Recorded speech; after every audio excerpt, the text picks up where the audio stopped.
Hoy es 19 de octubre del 2022 y es el día en que conmemoramos la bioética.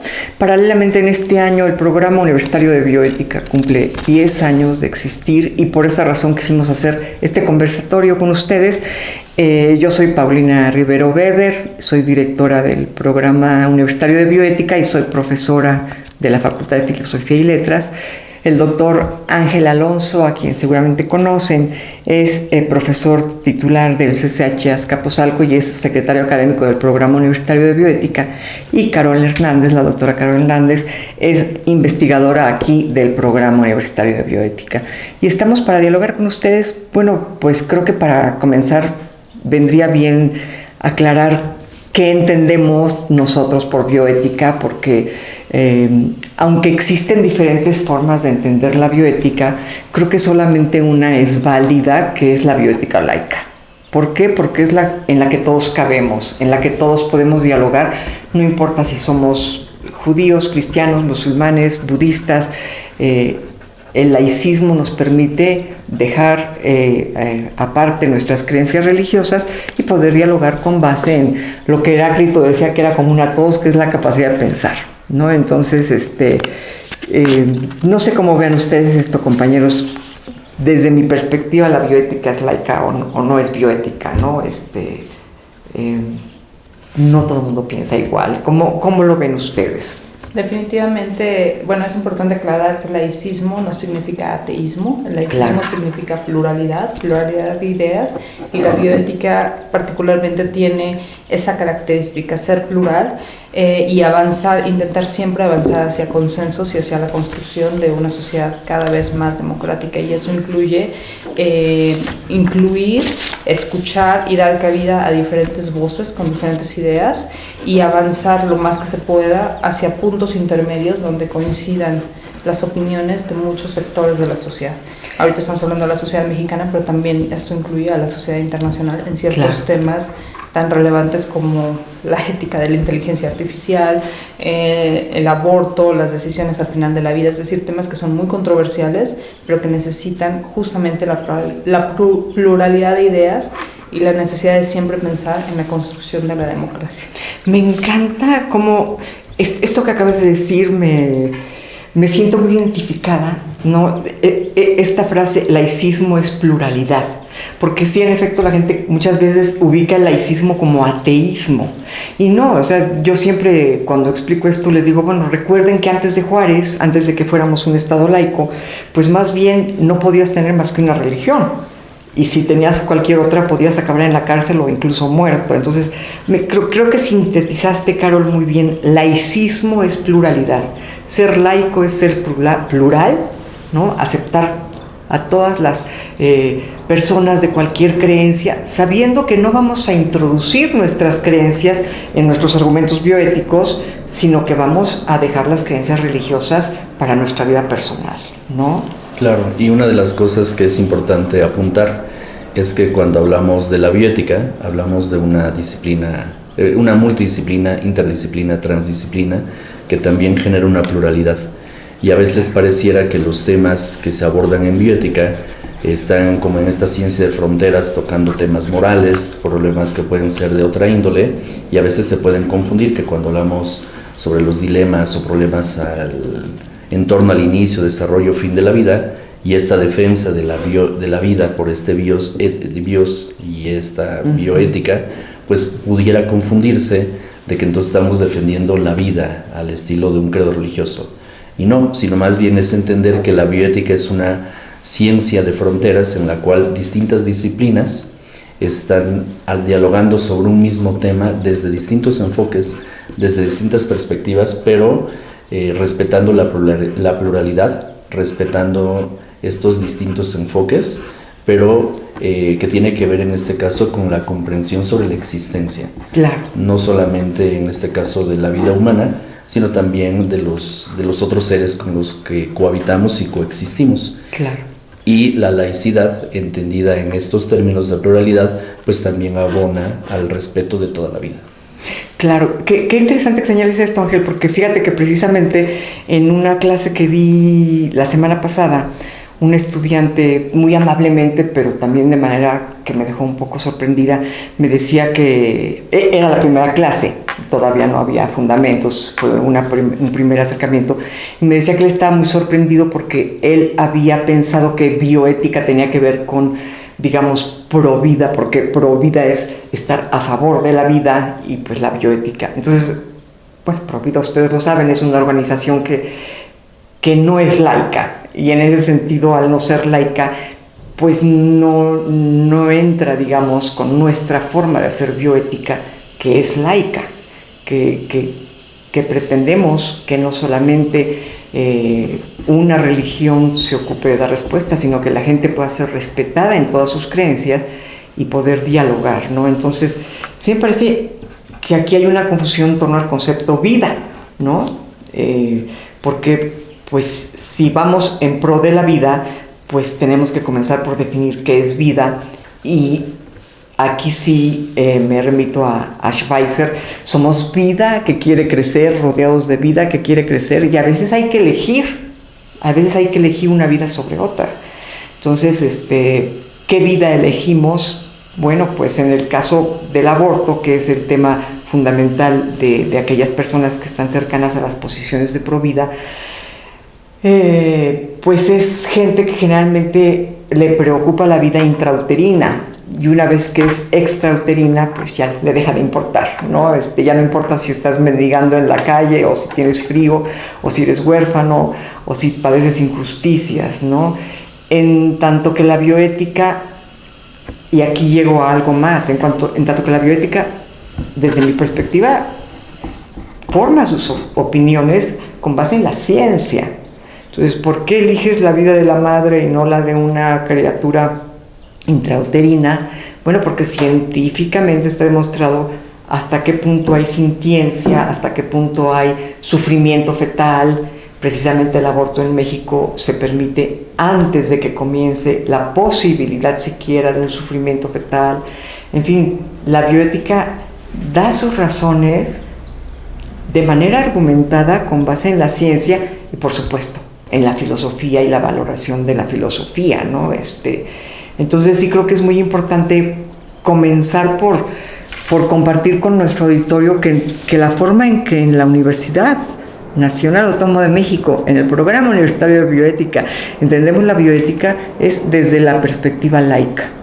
Esto es bienvenido todo aquel que tenga una religión, sea católica, sea protestante, sea judía, sea musulmana, sea budista, sea lo que sea. El único requisito es dejar nuestras creencias personales a un lado y dialogar sin ellas, porque si las metemos, pues no vamos a llegar a un acuerdo, y se trata de llegar a acuerdos, ¿no? Y los dioses que hay en el mundo, pues a veces difieren en su concepción del bien y del mal, y pues si introducimos esas creencias, pues nunca llegamos a acuerdos, ¿no? Pero bueno, lo que queríamos compartir, aparte de esta perspectiva que nos es propia a nosotros, es cuáles son desde nuestra perspectiva también los problemas fundamentales de la bioética hoy, porque estamos hablando, pues, en este año, en este día, en este mundo, y a mí me gustaría mucho escuchar al doctor Alonso, que tiene tanta experiencia en bioética, muchos años de trabajo, y a la doctora Carol. ¿Cuáles creen ustedes que sean los problemas más importantes de la bioética hoy? Me imagino que en esto no vamos a coincidir, porque cada quien tiene su idea de cuáles son los problemas más importantes, pero me gustaría compartirlo así con la gente, ¿no? Claro, yo quisiera al menos compartir a todas las personas que nos están acompañando en esta transmisión cuáles son los grandes problemas que se abordan en bioética, para entender en este caso la diversidad y pluralidad de problemas que tenemos, ¿no? Cotidianamente se suele clasificar la bioética en 4 partes, donde hay dilemas al inicio, desarrollo y fin de la vida, que tiene que ver desde el estatuto ontológico del embrión hasta solicitar una eutanasia, pensar la interrupción voluntaria del embarazo, donación de órganos y todo lo que tiene que ver con esto, que a veces se piensa que la bioética solamente es bioética clínica, ética médica, pero es más. Un segundo... Bioética clínica médica y como antropocéntrica, ¿no? Esto es claro, únicamente el ser humano, ¿no? Y en cuestiones de salud. ¿Sí? Claro. En una situación, como dirá Nietzsche, uno valora la salud hasta que está enfermo, ¿no? Tiene que ser una condición de enfermedad para, en este caso, pensar desde la interdisciplina, cómo podemos dar una mejor solución a los problemas médicos que están ahí. Por eso tiene una razón de ser los comités hospitalarios de bioética, porque la bioética también es casuística. No podemos hablar que todas las insuficiencias renales terminales son iguales. Hay toda una situación de persona, de experiencia, de expediente, pues que va a hacer que cada decisión sea diferente, y entonces tendremos que escuchar para tomar una decisión al nefrólogo, al familiar, al paciente, al trabajador social, y si la persona lo solicita, pues también al pastor, al sacerdote, claro, donde todos, como en una orquesta, pues estamos tocando distintos instrumentos, pero en este caso la batuta pues se va rolando. A veces la tendrá la postura médica, a veces la postura legal, a veces la postura filosófica, pero donde tratamos de llegar a un consenso a pesar del disenso. El segundo problema que se aborda, para que no solo sea antropocéntrica, tendrá que ver en este caso con las cuestiones de la ética ambiental, la claro, ética animal, otras formas de vida, y ahí tenemos en este caso el término de bioética acuñado por Fritz Jarr, donde pues el respeto a la vida no solamente tiene que circunscribirse a los seres humanos, sino también a toda vida, a los ecosistemas, animales. Y fíjate qué interesante que Fritz Jarr precisamente era un creyente protestante, era teólogo, y en este primer artículo donde define la bioética en 27 me parece, no menciona a Dios, ¿no? Se mantiene laico. Yo creo que ese es un gran ejemplo de laicismo, ¿no? Este artículo en donde se gesta la palabra bioética, en donde nace la palabra bioética. Un hombre religioso hace a un lado su religión y simplemente habla desde la filosofía y propone, como dices tú, una bioética que no sea únicamente para el ser humano, sino para las plantas, para los animales, para los hábitats, ¿no? Y rompe esta estructura con las cuestiones religiosas del antropocentrismo, donde el ser humano está en la cúspide de la pirámide, y donde da cabida a la idea de la expansión de nuestra moral y nuestra ética hacia otras formas de vida. Y tiene mucho valor que una persona con convicciones tan radicales como para ser un pastor protestante haya gestado la palabra bioética sin apelar a Dios, sin apelar a su religión, siendo completamente laico, ¿no? Ya después tuvo por ahí unos artículos de otra índole, pero bueno, en particular, que fue el que se publicó en Cosmos, en esta revista, pues qué interesante, se conservó laico. Entonces, bueno, tú destacarías como problemas fundamentales de la bioética, por un lado, la bioética médica, ayudándose de toda la perspectiva de multifacetas, digamos, multifacética, ¿no?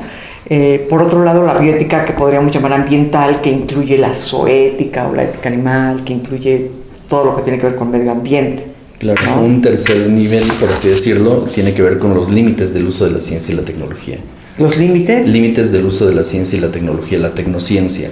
Es decir, pensar la aplicación de los principios de bioética en organismos genéticamente modificados, en cuestiones de fertilizaciones in vitro, y pensar, todas las situaciones que nos lleva la tecnología, como puede ser la nanotecnología, que nos permite grandes avances científicos, pero pues también existe el peligro de utilizar esta tecnología para un uso nocivo contra la especie humana, contra otras especies, contra el mismo planeta, ¿no?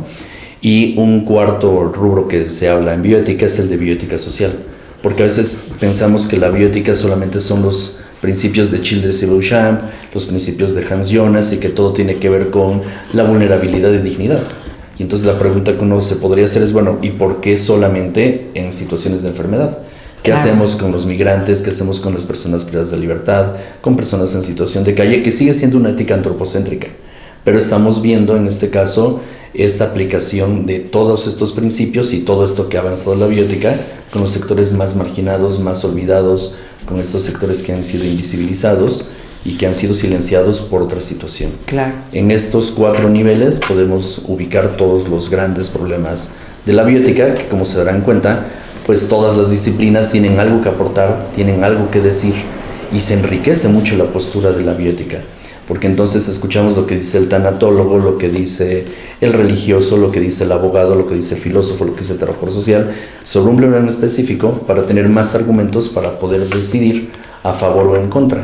Los comités de ética de investigación, los comités de bioseguridad, todas estas cuestiones que están alrededor de cómo regulamos todas estas tecnologías, el uso de animales y demás, pues nos permite darnos cuenta pues que la bioética, aunque en algún momento se malinterprete de que tiene que ver solamente con la defensa de la vida, no solamente es del estatuto ontológico del embrión, sino que es una toma de conciencia, es una toma de postura hacia los grandes problemas que nosotros tenemos, y nosotros como ciudadanos de a pie, que es en este caso lo que podemos hacer para contribuir, para no ser parte de este problema, sino buscar una solución. Claro.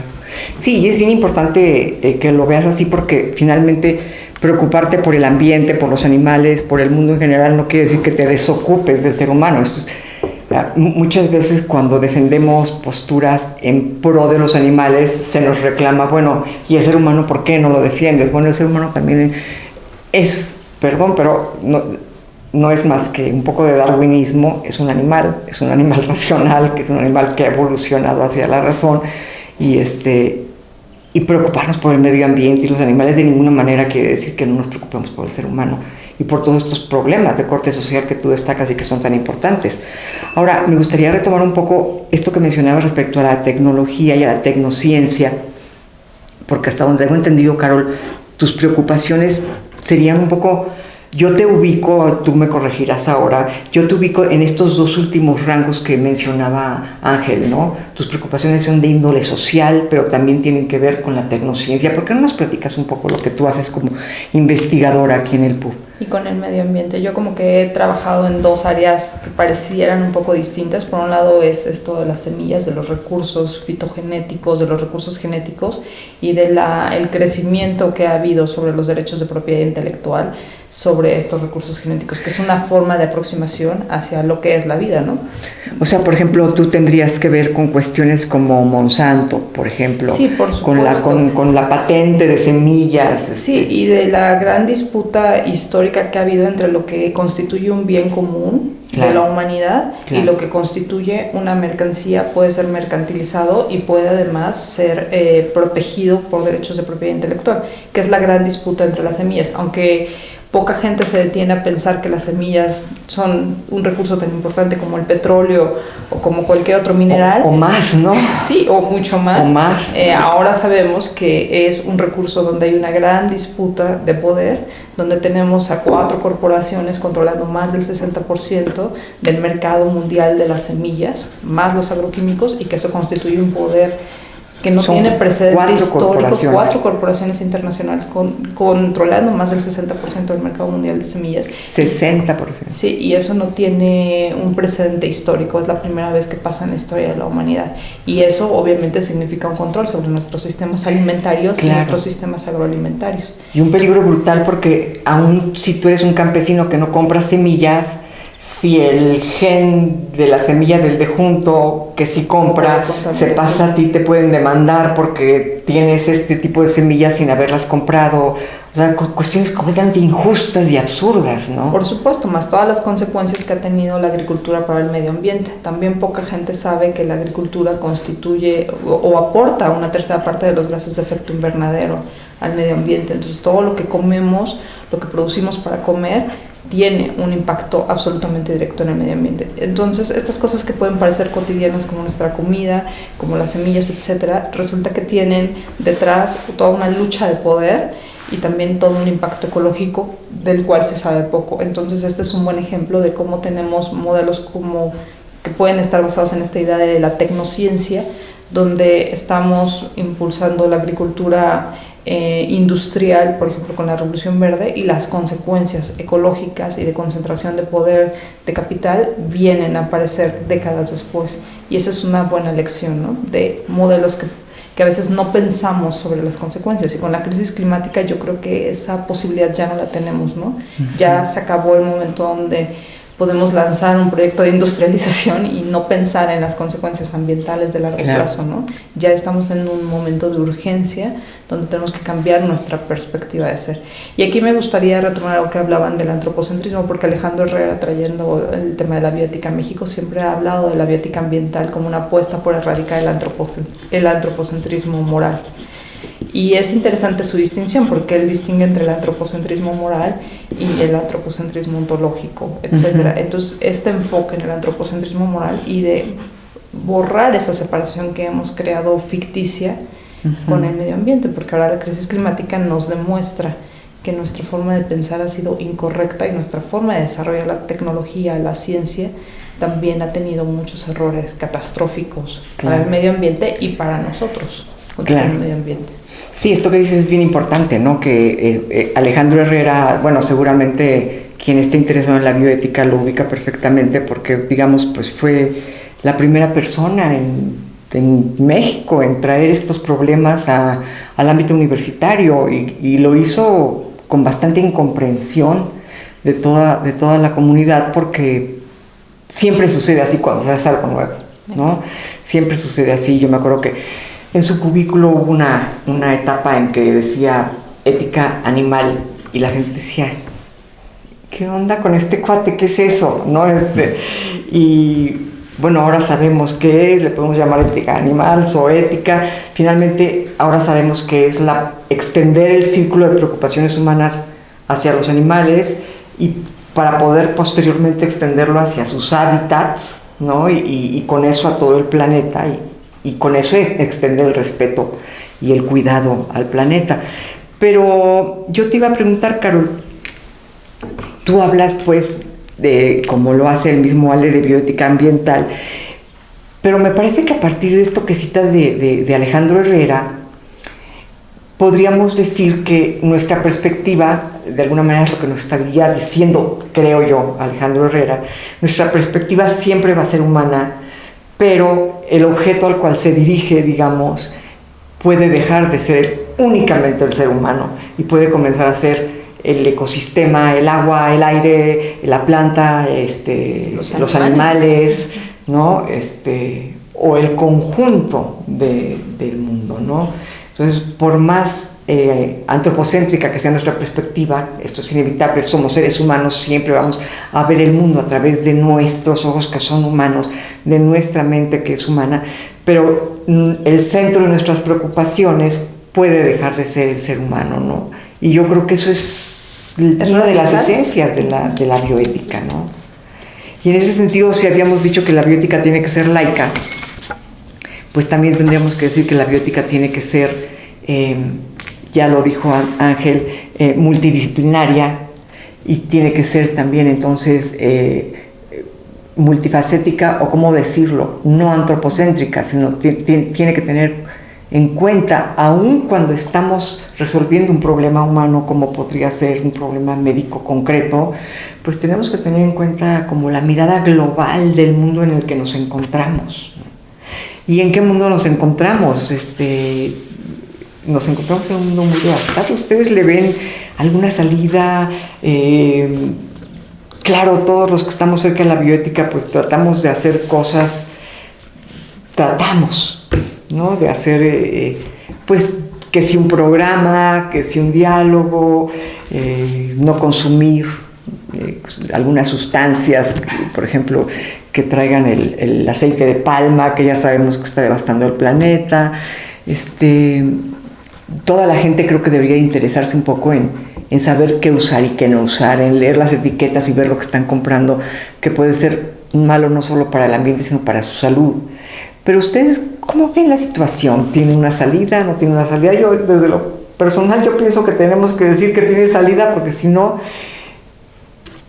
creo que darnos por vencidos es peligrosísimo, porque justifica ya no hacer nada. Esa es la postura de decir, bueno, de todas el planeta ya se lo llevó el diablo, pues ya para qué hago algo, ¿no? Justifica una zona de confort en la cual pareciera que no tiene caso hacer nada, y entonces dejamos de luchar por mejorar la situación. Y por otro lado, a los niños y a los jóvenes les entran unas ansiedades brutales, ¿no? Ya hay reportados muchos casos de ansiedad en niños porque se dan cuenta, escuchan que el planeta está mal y les da miedo el futuro, ¿no? Entonces, creo que debemos de evitar estas posturas pesimistas, ¿no? Apocalípticas, y más bien enfocarnos en la posibilidad de salir adelante. Pero bueno, no sé ustedes si vean esto un poco ingenuo de mi parte. ¿Cómo ven ustedes esta situación? Bueno, yo creo que retomando de que cumplimos como programa de bioética 10 años, si pensamos en retrospectiva cómo era la UNAM hace 10 años y lo comparamos hoy, que es un plazo muy pequeño en la historia de nuestra universidad, pues ya la bioética ya aparece en los planes de estudio, en muchas carreras, en muchos planes de estudio de bachillerato, de posgrado. Tenemos ya especialización, y no solamente por la producción que se hace, sino que lo que antes para Alejandro Herrera era un tema y se veía como raro, hoy ya es una demanda legítima de los jóvenes, de los niños. Defender en este caso nuestra casa, defender en este caso los animales, este activismo a favor, en este caso otras especies, pues yo creo que ha sido una parte de esta bolita de nieve que a nivel global se ha hecho con la bioética. Van Rensselaer-Potter, cuando escribe su texto de La bioética, un puente hacia el futuro, está pensando también de que la bioética tiene problemas totalitarios en el sentido en que son problemas globales, que son problemas que no solamente tienen que ver con una sociedad, sino que nos implican la responsabilidad y corresponsabilidad que tenemos todos con nosotros mismos, pero también con otras especies. Y entonces yo creo que el hecho de que ahora tengamos muchos movimientos, hablo de las personas más jóvenes, a favor de la defensa de los animales, sí, de que hayan protestas al mismo nivel para defender que exista un etiquetado en los productos que consumimos, o protestas para que no hayan corridas de toros, o que también los jóvenes alzan su voz, en este caso para defender las demandas de grupos que han sido vulnerados o marginados.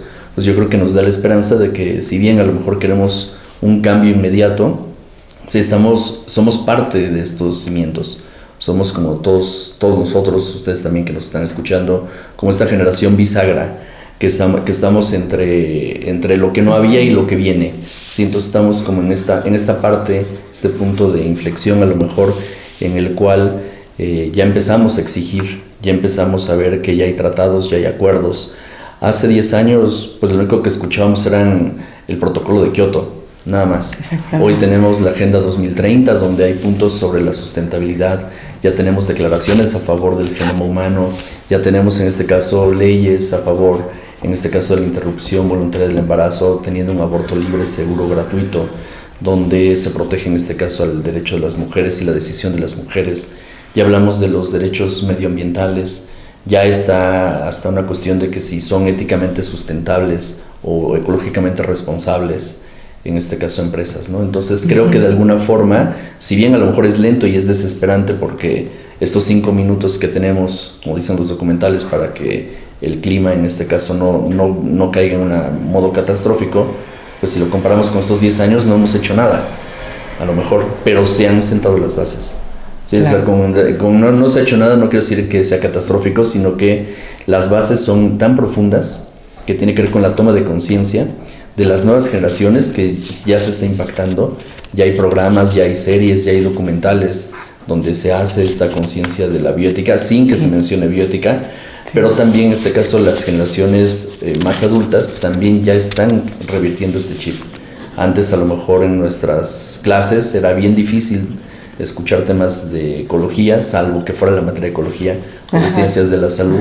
Y hoy ya escuchamos partidos políticos que tienen en este caso causas a favor de los animales, causas a favor de los más vulnerables, y entonces esto nos va mostrando que la bioética es como una ola que poco a poco en este caso va permeando en este caso a la sociedad, y hay más sectores involucrados en esta cuestión, a lo mejor desde la interdisciplina, el hecho de voltear a ver que lo que dice la agricultura, lo que dice la tecnología, que no lo había pensado la filosofía o no lo había tomado en cuenta el derecho, pues ahora ya nos estamos empezando a dialogar, a recuperar esta unión entre disciplinas, por una misma causa, nuestro planeta, nuestros animales, no sé, alguno de estos problemas que hemos visto.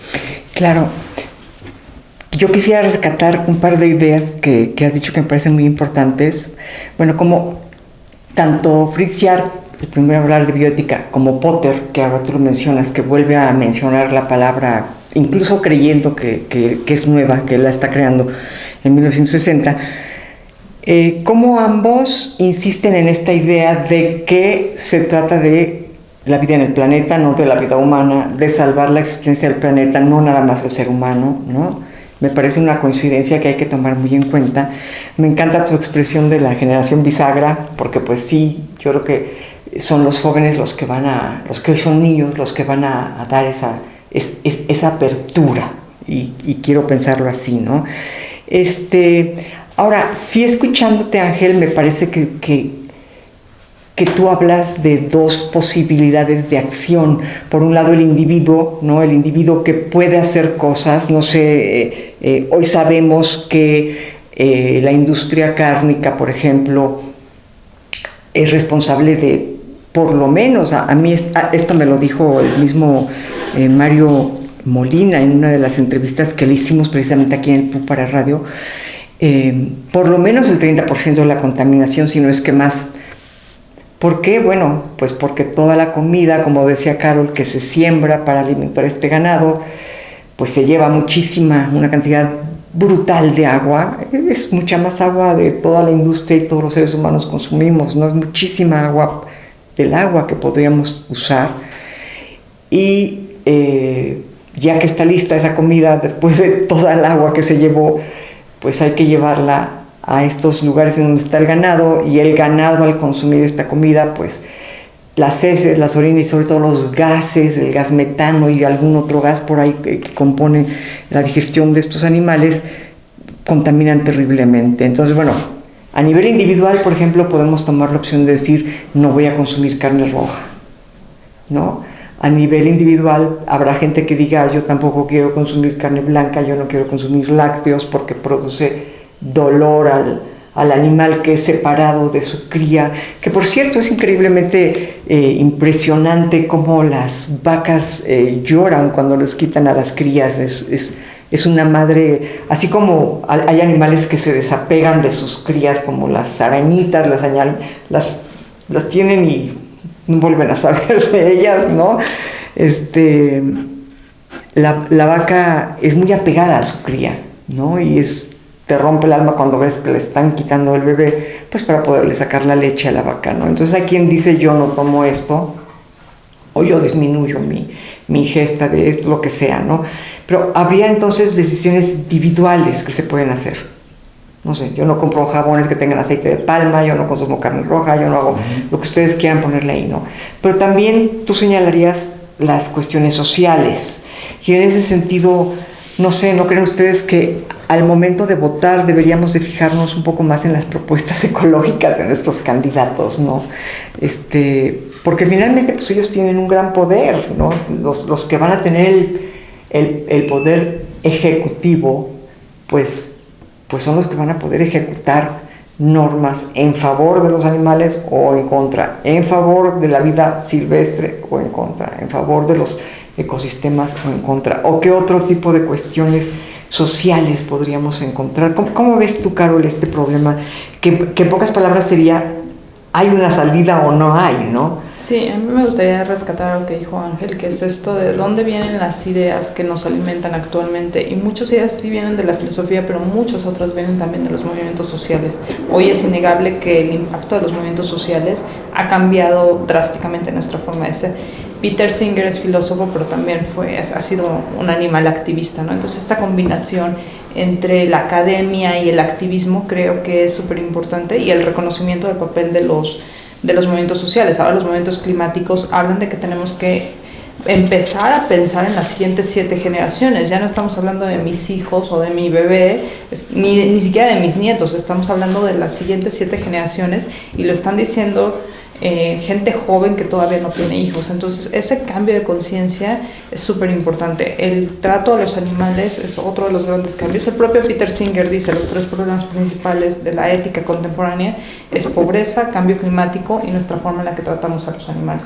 Reconocer que no podemos pretender que otras especies vivan siendo completamente explotadas por nosotros desde que nacen hasta que mueren.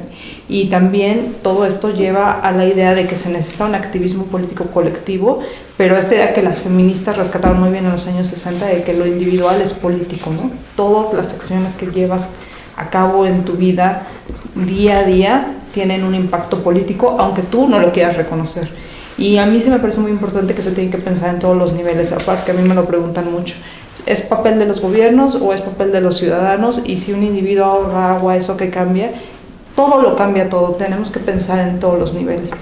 Y si no tienes un gran poder para transformar socialmente tu entorno, yo sí creo que, y esto es algo fundamental de la filosofía, hacerte uno como un ser individual también, o sea, todos tenemos una agencia y nosotros tenemos la obligación de reclamar nuestra agencia, porque en el momento en que no actuamos estamos dejando que los demás actúen por nosotros, que los demás decidan por nosotros, y eso sí tiene que cambiar, y yo creo que las generaciones nuevas lo tienen muy impregnado, ¿no? Y tenemos que aprender de los movimientos sociales, de qué están hablando. No podríamos pensar en el movimiento climático sin el movimiento medioambiental que lleva prácticamente un siglo, ¿no?, entre nosotros, mucho más allá atrás de Greenpeace y de los movimientos que conocemos ahora.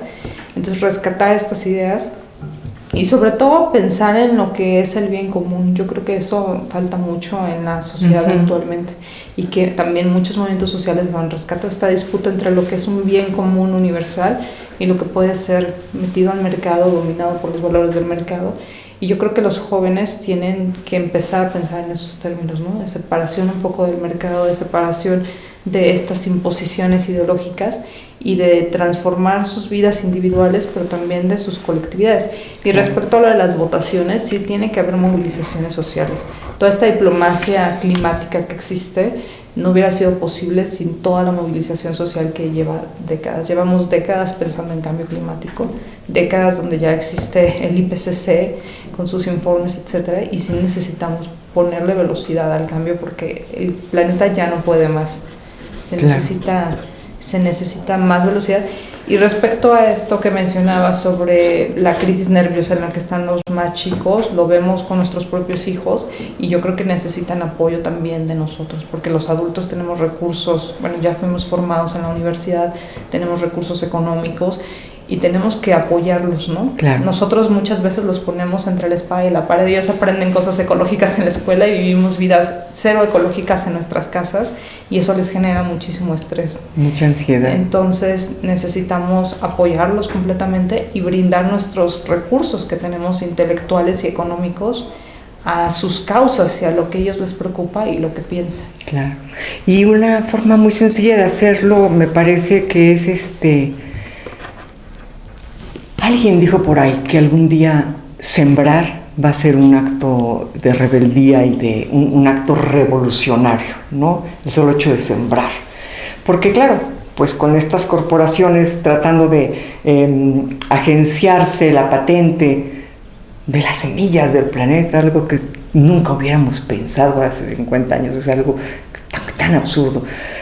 Entonces, a nivel de educación, yo creo que un pedazo de tierra en una escuela se puede abrir en cualquier momento. Esta misma persona, cuyo nombre no recuerdo, decía que algún día romperíamos las banquetas para sembrar nuestra propia comida. Bueno, tal vez no es necesario romper las banquetas, tal vez basta con romper un poco del cemento de las escuelas y dejar un poco de tierra, y que la naranja que los niños se comen, que afortunadamente todavía tiene semillas, la tiren ahí. Y es sorprendente, yo de un año para acá decidí sembrar todo lo que como. Y pues muchas cosas no salen. Pero bueno, yo ya no sé qué hacer con tantas cosas. Actualmente tengo alrededor de unos 20 mandarinos, están a disposición de ustedes, están chiquititos, hay que cuidarlos, hay que cuidarlos. Pero claro, son mandarinas que van a dar mandarinas con semilla, esto es más valioso que el petróleo, esto es más valioso que el oro, pero sin lugar a dudas, van a dar mandarinas con semilla que van a poder volverse a sembrar, y nos comemos un aguacate, pues señores, hay que pelarlo y ponerle 3 palitos y dejarlo en un vaso con agua y vamos a tener un árbol de aguacates. Entonces yo creo que estas son pequeñas cosas, como decías tú, Carol, que lo dice una investigadora de la universidad. Son pequeñas cosas que podemos hacer como seres humanos, que apoyan a nuestros hijos, que les dan la seguridad de que estamos actuando, ¿no? Por un lado. Y por otro lado, pues también dejan un ejemplo al vecino. Y a nivel de ejemplo, pues los ejemplos ustedes lo saben, ¿no? Si comenzamos el día dando un buen ejemplo, pues esta es una cadenita de ejemplos que lamentablemente a lo mejor alguien rompe por ahí, pero a lo mejor se sigue, ¿no? Entonces, creo que como individuos hay mucho que podemos hacer. Sembrar, tratar bien a los animales, insistirle al que los maltrata en que no los maltrate, insistirle al que los maltrata que matar y torturar nunca será un arte, o en dado caso es un arte que no queremos como humanidad. ¿Sí?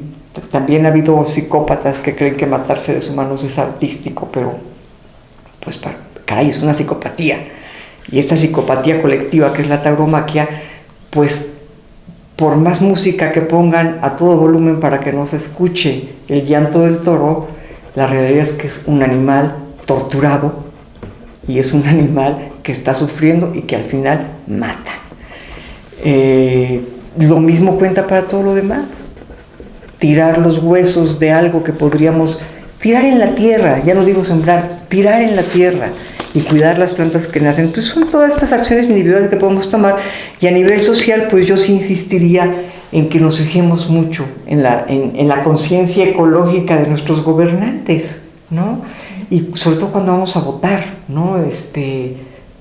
Pues hay que votar por aquellos gobernantes que se preocupan por la gente, sin lugar a duda, pero hay que votar sobre todo por aquellos gobernantes que se preocupan por un mundo que le urge que le echemos no una mano, sino toda la leña del mundo para sacarlo adelante, ¿no? Hay muchos recursos. A mí me gusta mucho una frase de Hölderlin, el poeta, que Heidegger rescata, que dice: ahí donde está el peligro surge lo que nos salva. Y es un poco, bueno, en toda esta tecnociencia y en toda nuestra capacidad de pensar, pues hemos puesto al planeta en peligro por hacerlo de una manera con falta de ética. Pero en esta capacidad de pensar y en esa tecnociencia también está lo que nos puede salvar. También podemos crear grandes tecnologías para salvar el mundo. No sé, asfaltos permeables como ya se usan en los Países Bajos, ¿no? Que regresan el agua a la tierra en lugar de provocar inundaciones o temblores por falta de sustento acuático, como sucede en la Ciudad de México. Asfaltos permeables. Bueno, un líder preocupado por estas cuestiones me parece que es lo que le haría falta a cada país y al mundo en general, ¿no? Tenemos que tener más cuidado al elegir a nuestros gobernantes, tenemos que vigilar que sean gentes con conciencia ecológica y pues sí, como dices tú, Carol, hacer lo que se pueda a nivel individual, no dejar de hacerlo. Y algunas cosas están cambiando. Por ejemplo, ahorita en Europa se está modificando también históricamente la propia concepción del derecho. Ahora se está hablando del derecho a las futuras generaciones. Ya en Europa se ha permitido que la sociedad civil interponga denuncias en contra de corporaciones, y entonces ha habido juicios en este sentido y los han ganado la sociedad civil en contra de las corporaciones. Entonces imponen reducciones de gases de efecto invernadero, no sé, 25%.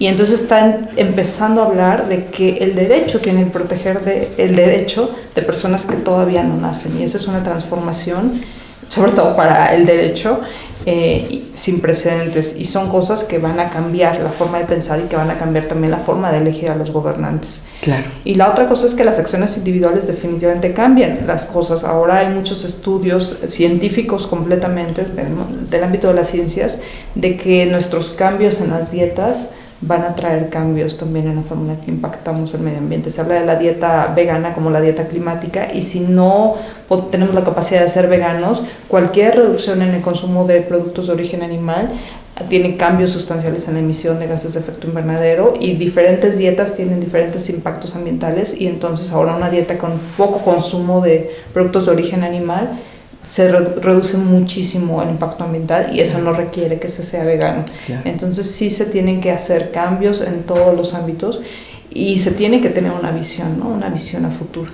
Y esto de la educación a los niños creo que también es importante, porque ellos ya no van a vivir en el mundo en el que vivimos nosotros, donde podías tener todo de plástico desechable y eso era lo que estaba bien. Si nosotros no los educamos, también se van a enfrentar ellos a una nueva generación de niños que están súper educados, que están súper preocupados por el medio ambiente, y los estamos también haciendo que se queden rezagados si nosotros mismos no los metemos en ese nuevo ámbito que ya los propios jóvenes han construido. O sea, si ya tu hijo consume todo en productos desechables, va en coche a todos lados, y de pronto se encuentra una nueva generación de adolescentes que son súper activistas del medio ambiente, también lo estás dejando afuera, claro, de eso, ¿no? Claro. Entonces creo que, claro, es importante. Afortunadamente, ¿no? Afortunadamente la educación va. Creo que hemos vivido muy engañados, ¿no? Cuando te das cuenta cuál es el mecanismo de una lavadora, algo tan esencial como algo que se mueva, y de repente te das cuenta que ahora ya traen chips electrónicos y que traen un promedio de vida, ¿no? Ya estamos llenando el mundo de basura. Cuando te das cuenta que hay gente que conecta la lavadora a su bicicleta y lava la ropa fácilmente, ¿no? O que simplemente se puede lavar a mano, ¿no? Cuando te das cuenta de que hay gente que plancha la ropa generando todo este calor brutal para luego ponérsela y en 5 minutos arrugarla. Cuando te das cuenta de que todos los productos que compramos o contienen aceite de palma o contienen incluso conservadores que nos van a hacer mucho daño a la salud. Esto es toda nuestra forma de vida, desde la vestimenta hasta la vida del aseo de nuestros utensilios, de nuestra ropa, de nuestro cuerpo, nuestra comida. Toda nuestra forma de vida requiere un cambio. O sea, el día en que nadie compre jabones con aceite de palma, se va a dejar de producir el aceite de palma. ¿Y con eso qué va a pasar? Pues se va a recuperar todo el hábitat de muchísimos animales que ahora están en peligro de extinción por la siembra del aceite de palma, entre ellos el orangután, que es una vergüenza para la humanidad que esté en peligro de extinción. Creo que hay mucho por hacer. Esperamos pues haberlos tocado con estas reflexiones. No hemos podido contestar los mensajes que nos hayan mandado. Vamos a hacerlo ahora que termine el programa. Responderemos con mucho gusto cualquier observación, cualquier comentario. No sé si algunos de ustedes quieran agregar algo antes de despedirnos de nuestra audiencia. Sí, bueno, yo quisiera retomar lo que dijo la doctora Carol sobre la educación en los niños, para que no se piense solamente de que o son acciones individuales o son cuestiones de partidos políticos, ¿no? También tiene un gran poder la sociedad civil, como se ha mencionado con antelación. Y esto supone pues que desde la trinchera en la que nos encontremos como estudiante, tío, padre, que tengamos algún oficio, alguna profesión, ¿qué podemos hacer nosotros por el planeta, por los animales, por nosotros mismos, por el cuidado de nosotros, el cuidado de los otros? Debemos de retomar esta cuestión de conocer cuáles son los tratados que ya existen para exigir que los acuerdos que ha firmado en este caso nuestro país se respeten. Y nosotros como sociedad civil, si es que existe algún sector que a lo mejor es apartidista o tiene su desconfianza hacia los partidos políticos, pues nosotros como sociedad civil exijamos que se cumpla la Convención de Belém do Pará, que se cumpla el Protocolo de Kioto, los Acuerdos de París, la Agenda 2030, exigir a nuestras universidades que estos puntos que habla sobre la sustentabilidad, qué es lo que estamos haciendo, pedir en nuestros planes de estudio que se incorporen estos temas, hacer pequeñas acciones donde podamos llevar esto para que de esta forma pues no sintamos de que o se queda en una cuestión individual que sentimos que es mínima o que tenemos que esperar hasta que venga un gran cambio para hacerlo, ¿no? En estos tránsitos, esta sociedad civil, estos grupos, en este caso de activistas, pues son los que en este caso pueden generar que se precipite en este caso la toma de conciencia, que haya un movimiento a favor de la defensa del medio ambiente, pues esto va a obligar a que los partidos políticos, que las instituciones educativas, sociales, religiosas, pues volteen y se cumplan estas exigencias. Claro. Entonces, está en nuestras manos empezar a ser, no ser parte de ese cambio porque ya estamos en el cambio, sino en este caso incrementar el ritmo a este cambio que estamos haciendo para que en estas 7 generaciones, pues en este caso, pues podamos hacer algo y no dejar el mundo como lo recibimos, sino dejar el mundo mejor. Y esto obviamente va a hacer que se reactualice y se repiense y resignifique nuestra forma de ver el mundo, nuestra forma de relacionarnos, nuestras disciplinas, pero es parte de serlo. Y creo que es un privilegio poder estar en este momento de la historia donde no podemos decir que no lo hicieron o que simplemente estamos viendo las consecuencias de lo que los otros decidieron, sino que nosotros somos los artífices de ese cambio. Claro. Y lo estamos haciendo, y las generaciones actuales, no echarle la responsabilidad a los nuevos, sino trabajar en conjunto, intergeneracionalmente, por nuestro planeta, por nuestro mundo, por nuestros animales. Y bueno, invitarles a que nos acompañen acabando esta mesa, la mesa que tenemos sobre la presentación de la Gaceta Pub, y al término de esto, pues contestar nuestras preguntas. Gracias, Ángel, muchas gracias. Caro, ¿algo que agregar? Bueno, a mí me gustaría regresar un poco a una cosa que se mencionó y lo he escuchado muchas veces entre gente que yo consideraría como con un pensamiento avanzado, pero que en esto no sé por qué piensan así, esta idea de que la humanidad nos vamos a acabar, entonces que ya no hay nada que hacer, que la vida tiene que ser feliz porque la humanidad nos estamos extinguiendo a nosotros mismos.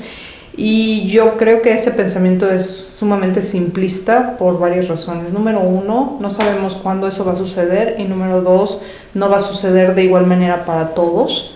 Se sabe que el 80% de las muertes por cambio climático en lo que resta del siglo las van a poner los 80 países más pobres del mundo, que menos han contaminado el mundo. Es decir, no todos nos vamos a morir a la misma velocidad por cambio climático. Y por sobre todas las cosas, entre que la especie humana se extingue o no se extingue, hemos destruido ecosistemas, hábitats y a una cantidad de especies sin precedentes. Ahora estamos hablando de la 6ª ola de extinción de especies, y lo pueden ver con nuestros científicos de aquí de la UNAM que lo han documentado.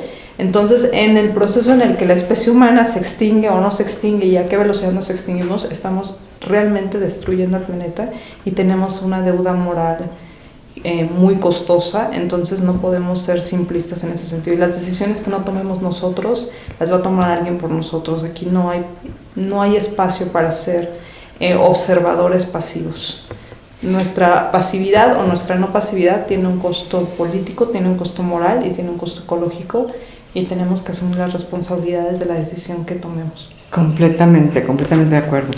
No es posible ser pasivo. Ser pasivo ya es tomar una postura moralmente cuestionable y con consecuencias terribles para el planeta. Pues esperamos haber logrado transmitirles a ustedes estas preocupaciones en este día en que se conmemora la bioética, y que hemos querido compartir con ustedes de manera especial, ya que, como les dijimos en un principio, el Programa Universitario de Bioética este año cumple los 10 años de vida, y atenderemos de manera posterior a este programa los comentarios que nos hayan dejado. Carol, muchísimas gracias. Ángel, gracias. Muchas gracias. Y a ustedes gracias por acompañarnos. Muchas gracias. Hasta luego. Hasta luego.